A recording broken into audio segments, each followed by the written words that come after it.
আজ বানাবো স্পেশাল একটি রেসিপি। তার জন্য নিয়ে নিতে লাগবে ১ বাটি ময়দা, ১ বাটি আটা, আধা বাটি চিনি, মহুরি, এলাচ ৫-৬ টা, নারকেল গুঁড়ো। এখন আমি মিশিয়ে নেব।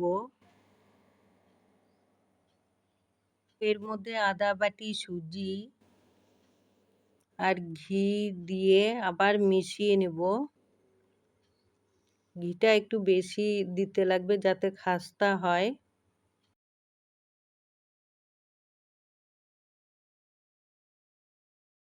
এখানে জলটা গরম নিয়েছি। হালকা গরম জল নিয়ে মেখে নিতে লাগবে। শক্ত করে মাখতে লাগবে। অল্প অল্প উষ্ণ গরম জল দিয়ে একটু শক্ত করে মেখে আমি ১৫ মিনিট রেখে দেব।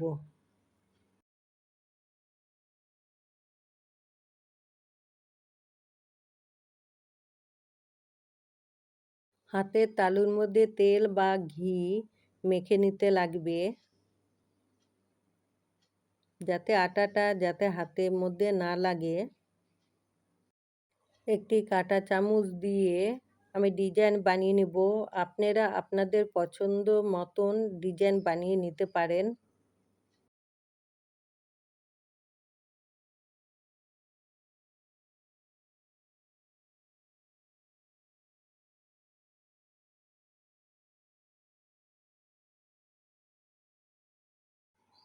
কড়াইয়ের মধ্যে সাদা তেল দিয়ে আমি ভেজে নেব। প্রথমে হিট দিয়ে আমি তেলটাকে ভালোভাবে গরম করে নিয়েছি। তারপরে একদম কম হিটে আস্তে আস্তে করে ভেজে নিতে লাগবে।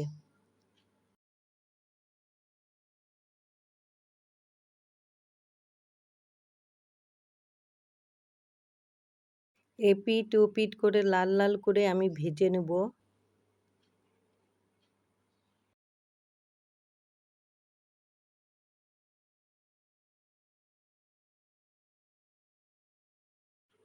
এরকমভাবে করে আমি ঠোকবাগুলো ভেজে নেব। কিরকম হয়েছে আপনারা কমেন্ট করে বলবেন। ভিডিওটি যদি ভালো লেগে থাকে তাহলে পরে একটি লাইক, কমেন্ট, সাবস্ক্রাইব করে দিবেন।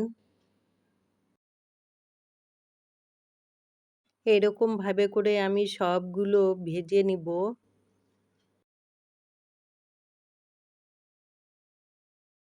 ভাজা হয়ে গেছে, দেখেন কত খাস্তা হয়েছে, একদম মুচমুচে হয়। এরকমভাবে করে বানিয়ে আপনারা বাড়িতে খেয়ে দেখবেন।